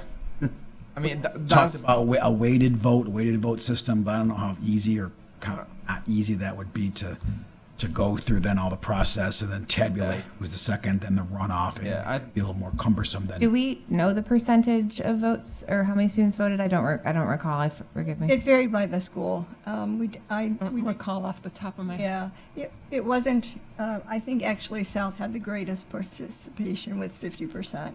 I know that at some point in casual conversations, one of the students, and I think you had just said that again, you know, is maybe having a designated class time. Yes. As a time to vote might be an option, but this is something that I think we need to perhaps reconvene that committee. The principals are the people who really need to be on the same page with this. They're the ones that are operationalizing this for sure, and we're getting into the realm of practice and not policy. So the policy doesn't need to change. The implementation at the buildings, and we do want that to be consistent across buildings. So however we want to look to make that happen. May I, for a moment? I don't know about having class time to vote, right? It's not real world. We can't force people to vote. The reason why you campaign is that you campaign so well that people are excited to vote for you, right? So if I have a candidate that I'm excited to vote about, I'm going to make sure I vote. But if I have candidates I'm not excited to vote about, then I'm not going to make sure I vote. I don't know about identifying class time to force people to vote, quote unquote. 50% turnout's more than any of us got. Yeah. Well, You know, and I was going to say, you know, that is the reality of Right. how many people are there in Williamsville and how many voted. Yeah. But I think the educational piece is important, and I'm not saying I have a grand answer, but what you said, you know, what is this position? What am I voting for? So sure, being popular offers you connections, but do people know why they're clicking a button? Do they know why they're voting? That's education around voting is huge. And I was going to offer the consistency comment as well between the different school buildings. I think that's something to look at. I was just going to say that I think, and correct me if I'm wrong, that almost every class watches the school board videos, at least in, like the seniors do at least, for when we run. No. I know that's been, kids have told me that. The different maybe 10 of them. Oh, I have not heard that. That's in detention. It may be some of the government classes. Government classes, They do thank you, that. This is what happened to you. You gotta watch these. What happened to you? So I guess, I'm sorry, Giselle, It's a bad thing. something you'd like to say? Yes, as far as my experience, I would say that the whole election process went well. I would say since the board that I guess went through the interviews with us was made up of students and principals and guidance counselors, it kind of, I guess in a way filtered through the applicants, and all the people that were selected were amazing candidates. And I would say the people I ran against would have been great in this role. So I would say, as far as the education part, as like who am I voting for and what does this role serve, I would say by having this board, it does ensure that the people that are being elected and voted upon have the qualities that are needed for this role. But I would agree with DSP, especially with this new phone policy, with not being able to use their phones in school. I would say it'd be convenient with having designated time during school to vote, as well as if there is a possibility for us to meet with the incoming people that were interested in this process, or even coming into different classes to talk about, like DSP said, our role or I guess the new batch of people, students that are going to be campaigning, what they would be doing and their hopes for this position. I think that you are the greatest ambassadors that we have for the positions, and your comment about going to classes I think would be an excellent one. Maybe you make the tours of all of the social studies classes just to talk about what it means to be a board member. I also noticed that during the the interview process, there's like the principal, a couple of students, and a guidance counselor, I think. I don't know how practical it would be, but for some of you board members to also be part of visual interview process, because I feel like if they'd be working with you, you'd have the best understanding of how their response should be, I'd say, because the people who interviewed us, they're not on the board as much as you guys, so I don't know the possibility of that. If maybe you could have the interviewers all come to district office for a day or something. I just brought that up. I like that. I think it could just be us three, at our own schools, part of the interview committee or the panel. Sorry. So it sounds like there's a lot of really interesting, great ideas that are being thrown out. It sounds like we may want to look at reconvening a committee to sort of discuss these ideas and then bring a recommendation to us. I know I don't have the charter from the previous committee in front of me right now, but I know all the principals were involved. I believe there was a school counselor involved. There were students involved, and then there were board members involved. Do you remember explicitly? Yes. Okay. So do we want to agree tonight then to move forward with the committee? Is there a motion to form a committee? Mr. Mann is making a motion to reconvene the student board member committee. We would need to, I know the principals helped to designate who was on the committee. We would do that again.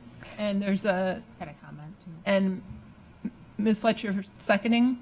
No, I had a comment really quick before Okay. I will second, but another idea I just thought is maybe having the future or the people that are, running or to come to a board meeting maybe and just talk for a minute or two about why they are running and what they would, kind of like how we do meet the candidate night, sort of a meet the candidate night for the student board members. I was going to offer just come to a board meeting so you can see what it's like.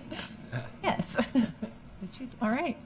And I will second it. Okay, so we have a motion from Mr. Mena, a second for Ms. Fletch to reconvene a student board member committee to look at the selection process for this coming year.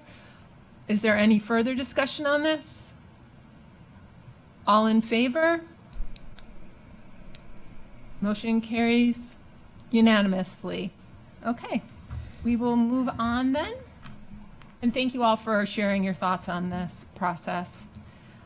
We are on item 6D. We held a policy committee meeting on October 6th to review and discuss policy 5710, the transportation program. There were some minor suggested revisions that are in agenda item 13A for a first reading this evening.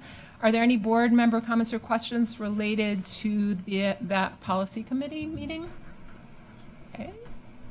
Dr. Spicer. Yep, I will just say that thanks to Dr. Brownhall for calling attention to that conversation by sharing some of the things the district had already done and is doing to look at transportation. I think it's really important to reflect the discussion that was had in that committee. I, as a parent, was very impressed and surprised at how much research goes into every parent feedback, every concern about if a bus can fit down a street and turn around, and everything that has gone into this. So, and that also that we have heard the communications from the community, and for them to look at board docs so they can see our response to that. So, thank you for putting that in, and it was a great dialogue.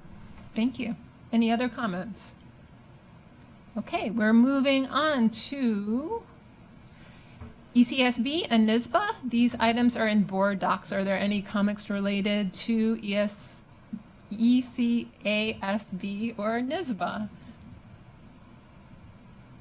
Yes, DSP. Yeah, I wanted to talk about the meeting I had with NISBA.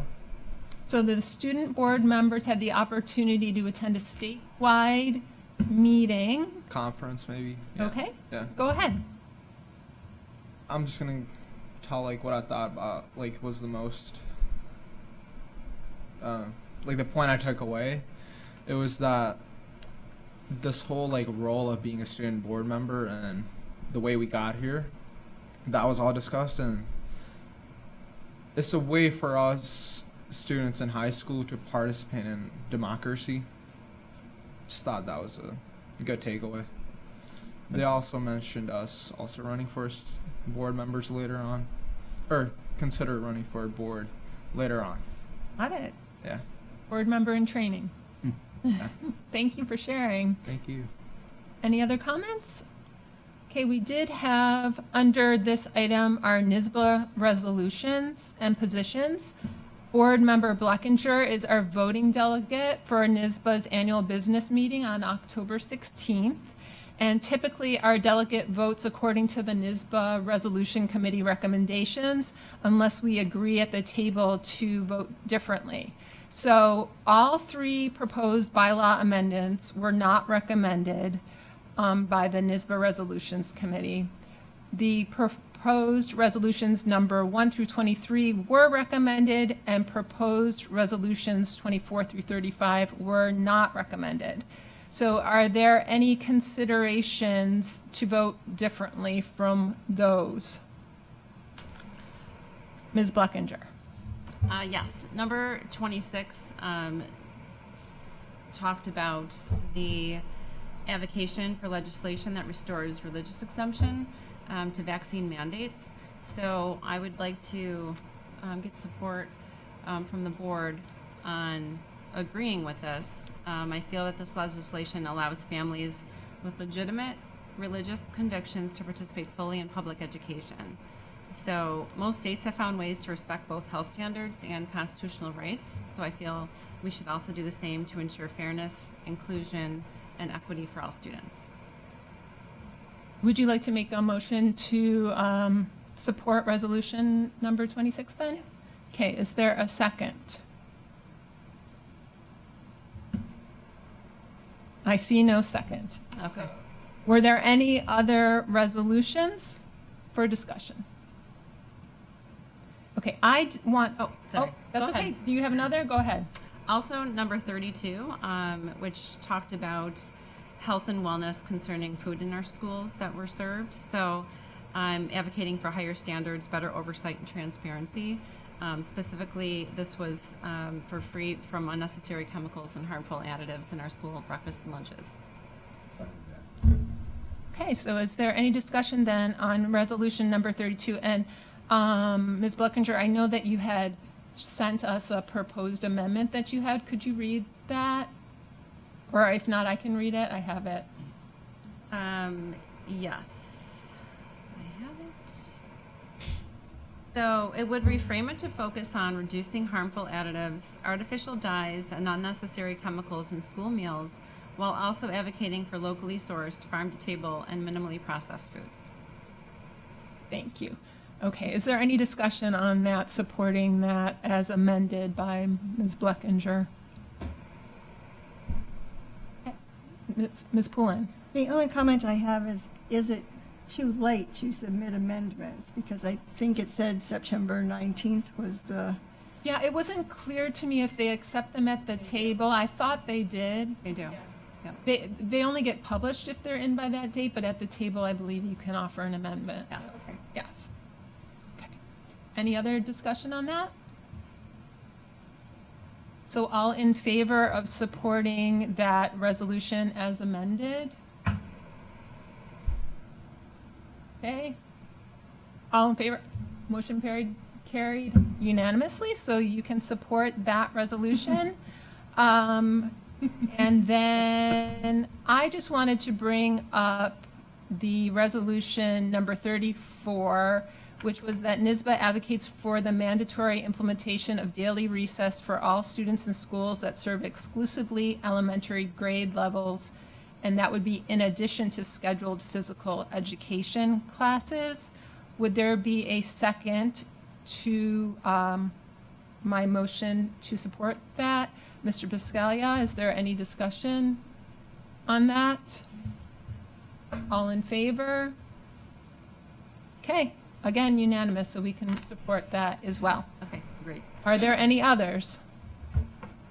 So the others you will be voting as they were recommended by NYSBA. Okay, wonderful, and thank you so much for doing that. My pleasure. We are now on 6G. The district-wide liaison assignments are listed in board docs. Does anyone have any comments or questions regarding the assignments? We are now on correspondence. We received correspondence regarding Heim Middle School athletics transportation, the 2026-27 school calendar, transportation safety, land use, private security, Constitution Day, and childhood cancer awareness. May I have a motion to approve agenda items 8, minutes, other business, 9, personnel, 10, business and finance, 11, district facilities and support services, and 12, exceptional education, special needs, and student activities as presented?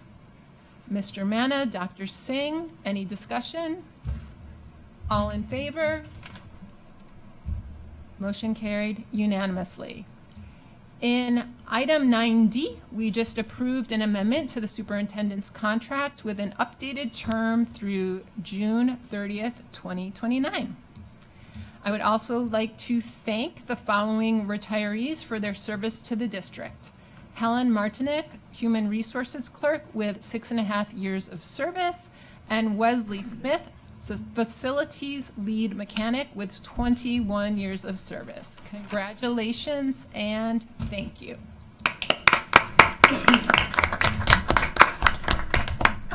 We are now on item 13A. May I have a motion for the first reading of Policy Update 5710 as presented? Mr. Manna, Ms. Fletch, is there any discussion? All in favor? Motion carried unanimously. May I have a motion to postpone Policy Update 5710 for the second reading and adoption at the November 18th meeting? Ms. Bleckinger, Dr. Spicer, is there any discussion? All in favor? Motion carried unanimously. There are no matters to discuss under 14 instruction and 15 legislative matters. Back to policy, I wanted to refer the... Sure, go ahead. Sir, for the policy committee, I'd like to refer policy number 3290, which is entitled The Operation of Motor-Driven Vehicles on District Property, to the Policy Review Committee. There's been some instances where students are riding their e-bikes or e-scooters or these lithium battery-powered devices on school property, causing damage. really be a danger to the students and to the people in the parking lot, the cars in the parking lot. And some districts have banned them totally from district property. I don't know if we want to go that far, but I think we talked about at the agenda planning, maybe something where they walk those devices once they reach the school's property. I think there's probably some words in there in our code of conduct at least that would address it, but I think policy 3290 should be modernized to reflect really what our concerns are. So I'd like to refer that to the policy committee. Absolutely. Is there any objection to referring that to the policy committee? Okay, we will. May I say something about that? Absolutely. I just want to thank our district clerk, Lynn Carey, because she has researched, and there is an updated policy from BOCES. It's actually newer, and it's dated 2026. And Lynn also found other district policies that have wording in there about e-bikes and e-scooters. So I'll send that to the board so the policy committee can reference those also. So thank you, Lynn Carey. You so much, and we'll try to get that policy committee scheduled as soon as possible so we can review that. And if there are any other policies that board members think we need to review at that time, please send us an email with your suggestions. Okay, there were no matters to discuss under 14 instruction and 15 legislative matters, so we're on item 16. Does anyone have a topic to discuss under committee of the whole? Mr. Manna? Well, do you want to start with the Empower? Yes. So one of the topics, we had received correspondence from Buffalo Ball Hockey and Empower Play, and basically wanting to start a land use agreement with the district. Is there any interest in exploring that further by the board? Okay, I don't see any interest, so I will respond accordingly to that correspondence. Thank you.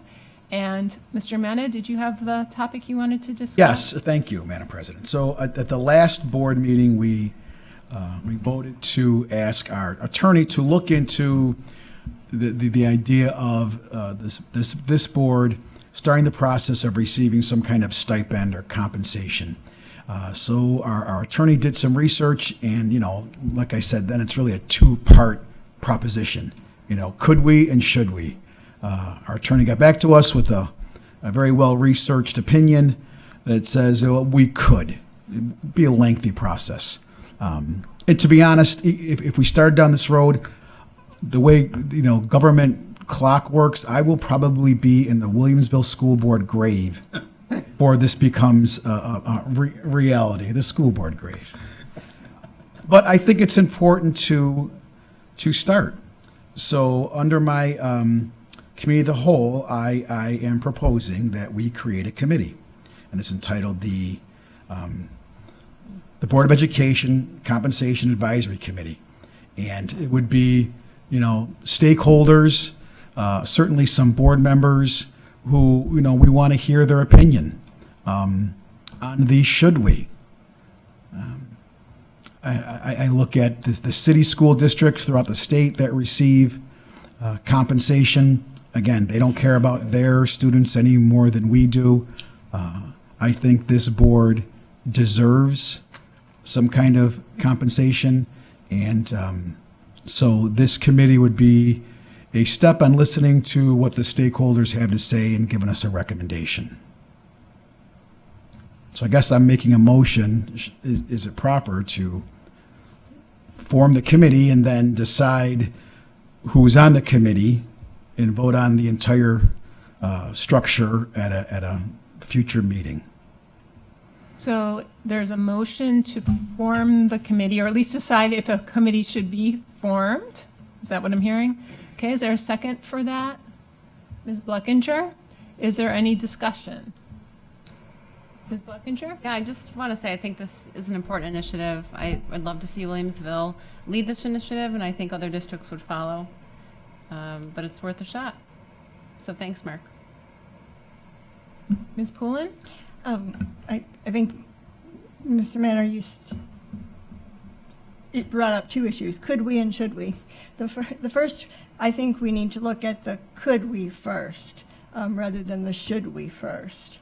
You're right, it is going to take a lengthy period of time. And I might suggest that we look to use our NISBA resolution system to get that moving through the government first, because as we all know from our governance training, we can't do anything unless we have legal authority to do so. And currently we do not have legal authority to do so. So it might be best for us to start with putting a resolution together, and then we could check with other school districts who would want to join onto that resolution, as we've seen with other resolutions that there have been a number of them. Doing some research, it seems like the school districts currently that are receiving compensation are the 5 largest school districts. We are not the 6th largest school district, so for us to be the next school district in isolation might not be the best move to make. But if this is something that is now opened up to all districts in the state to consider, I think that would be the more appropriate way to go. Well, I think NISBA is a great organization, and I think we can do multiple things at the same time. I think the NISBA resolution route would take at least a year to get everybody on board and to vote on it. And at the end of the day, I'm interested in what our stakeholders are saying and what our stakeholders are paying. Okay? And NISBA would be a wonderful ally if they would advocate for legislative authority to do what the school districts have done. In 2017, the New York State legislature allowed the president of the Yonkers School Board of Education to receive pay. I think they were already receiving some kind of pay, but they voted for the president of that district to receive pay. So NISBA partnering is a great idea, but I don't want to wait and follow NISBA or every other school district in the state or in the county. I think it's time for us to take this step. And maybe out of the committee that we formed, maybe they recommend, just as what Board Member Poulin said, that we wait and try to pool all of our influence with NISBA. But I think that, I'd like to start, where the stakeholders know us, they know our work on a daily, yearly basis, and really hear what they have to say. It may come out of that, exactly what you say. But I think I want to start with the committee first and hear their opinion and their direction. So I just want to make a comment that you both offer very strong and valid arguments for Williamsville to take a lead. So, Mr. Manna, I think you maybe misrepresented what Ms. Poulin was saying, and I just want to be clear, you both offered that Williamsville would lead an initiative. So I think you both presented very viable options, and I appreciate the research and the thought that went into both of those. So thank you. I think it's a great idea. I just think that we do not have legal authority to be getting any compensation yet, and until we are granted legal authority, it seems premature to see if our community wants to pay us. Well, I believe, and that would be part of this committee. Now, I believe, in the research I've done and what the attorney came back, it requires legislative authority, which in this case would be the New York State legislature. So we have 2 legislators, an assembly person and a state senate person, who represent Amherst. I believe it would be up to them to introduce legislation. That's how legislation gets passed. Somebody has to introduce it. So I think if they hear from their constituents in Williamsville that they want them to advance legislation, that's what it takes. When you say, of course, the general municipal law is, under the public officers law, is that no elected officials receive payment unless specific legislative intent allows it. So we are going to ask, if the committee and the board eventually agree, in theory, the path would lead to legislative authority. But to get to that legislative authority, I would like a committee to give us an opinion of whether or not we should. And that is combination with the could we.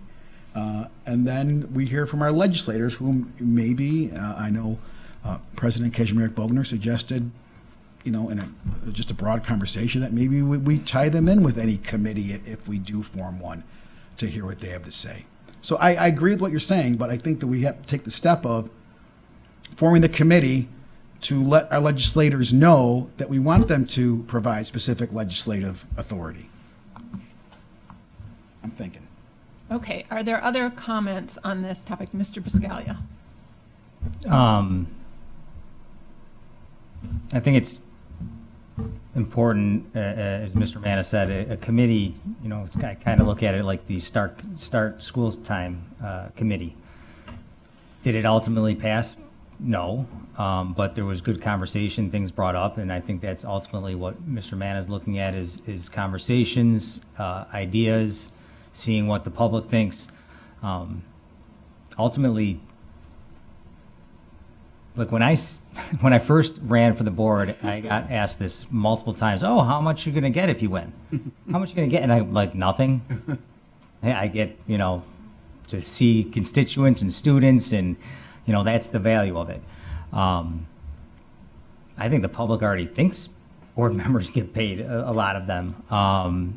I think it's a lot of work being away from family. So, I'm kind of in between, but I think if someone's in between, it's important that we hear from the people that not only, pay taxes here, but vote for us as well. And I think if that's involved in the committee, I think that would be helpful. They could come back and say, no, we would never want that, and it's throw it out, rip it up. That's kind of how I feel on it. There are other comments.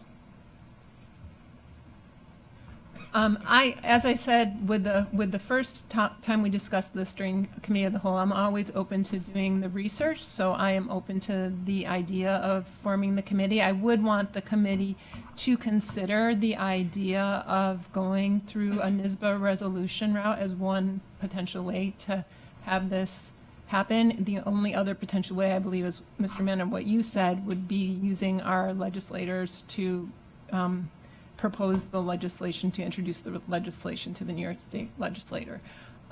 Okay, so we had a first and a second for forming the committee. We're going, unless there are other comments, we're going to take a vote on whether we will form this committee. So all in favor of forming the committee? I have Ms. Bleckinger, Mr. Bulin, myself, Mr. Manna, Mr. Biscaglia, Dr. Spicer, and Ms. Fletch. Opposed? Ms. Poulin and Dr. Singh are opposed. So the motion carried 7-2. And so I guess we will add the specifics as an agenda item for our next meeting. Number 18. Well, yeah, we'll just change, obviously, the timeline of when the reports are due. And look, I don't envision 20 meetings. It's it's stakeholders and letting them know what other districts get, the work we do, people that are familiar with us, and again, having rendering their opinion. So my question on how we format this committee, can we give suggestions via email, or does this all have to be hashed out and voted on one by one? Like if I say no more than 4, or somebody says no more than 4 board members, or somebody from the PTSA council or their designee, or how does that all come together as the committee? Well, we are limited to 4 board members, right, for quorum purposes. As far as every other committee, it kind of has developed on the scope of the committee, but something that is this impactful for the entire community, like school start time and some of those other things. We have asked people to express their interest in being in the committee, and then we have literally done a lottery. Yeah. I think just I understand, but I think for this purpose, I just wonder if it would be more beneficial for people, as I mentioned, who have who understand kind of what we do. So we don't have to reinvent the wheel and go back and say, well, this is what a board does. Here's what we do at committee meetings. Here's what we do at PTA meetings. Here's the mandated training we have to do. Somebody, again, who knows kind of the function of a school board. I would hate to have, wouldn't hate, but I don't think it does anybody a service if we just pick names out of a hat of people who don't know anything about what we do. And I think everybody's going to have a vote on this one way or another, as Mr. Biscaglia said, at the most important vote, which is at the ballot box, where they either vote for us or against us based on what we do, and vote for or against the budget. So I don't know. I just would like people who are not just names drawn out of a hat, I guess. I don't know. Just to that point, I think Williamsville has a good number of former board members. It seems I meet more and more every time I go somewhere who are formers. And so that might be a requirement. I suggested at least one. My original draft was at least one if willing. Mm-hmm. That might be the answer to Ms. Pullen, as you said. Just drawing names then, if we had somebody on this committee who was a former board member who could do Well, I think it's less important for people to have a full understanding of what the board does than it is this is about a taxpayer base and taxpayers making decisions about how their money's going to be spent. So like when we did the school start time committee, people didn't have to have a knowledge about that. They had opinions, for sure, but they learned along as part of the committee process. So I wouldn't want us to just hand select. I'm open to anything. I'm just throw all that out there. But I think I want to make sure we are understanding the committee, and I think maybe board members come at the November 18th meeting with an idea of what the committee structure should look like. But I do think we have to be careful and not put the cart before the horse, because I think the legislation would allow for board members to get paid. I think it would be district specific on how much the board members are paid. And so those are two separate things. The community would then have their voice by voting on deciding how much board members get paid. The legislation is just that will allow it. So I think those are two separate items. The legislative calendar starts in January, so I'd like to have something that, concrete one way or another, if it is concrete, to have it advanced in January when the legislative session begins. I have an end game question, and I don't know if it's answerable. Do you anticipate eventually this coming to vote for as a budget item, as a referendum on a? Is that what we would end up with, or would we not? I believe the monies get paid out of the general fund. It's not a line item. It will get paid out of the general fund. Right. Exactly. Well, Go ahead. No, what I was going to say, it would depend on how the legislation is written. Right. Yeah. So for the big five, some of them specify a specific amount. I don't know that they all do. They say up to a certain amount on some of the legislation. So it would depend on how the legislation was written and approved by the legislature, which could be a specific amount, or it could just be that they would allow our district to bring it as a proposition to a vote. That would be another option. So I think But in the end, that's another discussion that the committee could have with a dollar amount in terms of what are we looking at. What do you mean, for dollar amount or a separate referendum on this? Because I don't believe New York is not a referendum state. There's only certain things I believe are mandatory referendums. So I don't believe that. I don't believe, but this would be part of the committee researching with the legal opinion. But there's only several very narrow issues that are referendum worthy. Everything else is just their opinion. Right. And one of those topics used to be student board members. You would need to take that to your community, and they would vote on whether you would have a student board member. So there is legislation that exists where, that our community would make those kind of choices. It's a similar vein. Just pointing that out. The law, though. That was the original law for student board members Correct. It would have to be voted on by the community. Yes. Right. So anyway, I guess where we're at right now is we will form a committee, and we will have further discussion about who will be members of that committee on our agenda for November 18th. Okay, so we will move on to our second public expression. If anyone in the audience would like to speak at this time, please step up to the podium and state your name. Not seeing too many people left. So we will move on. This concludes our regular board meeting. The next scheduled regular board meeting is November. Oh, I'm so sorry, Dr. Singh. No, I just wanted to wish our community members a very happy Diwali, which is coming on Monday. Thank you very much, Dr. Singh. and that is a superintendent conference day. So this concludes our regular board meeting. The next scheduled regular board meeting is November 18th. We invite our school community members to join us at our community forum on November 1st at South High School. And is there a motion to adjourn the regular board meeting? Mr. Manna, Ms. Fletch, all in favor? Motion carried unanimously. Thank you. Good night, everyone.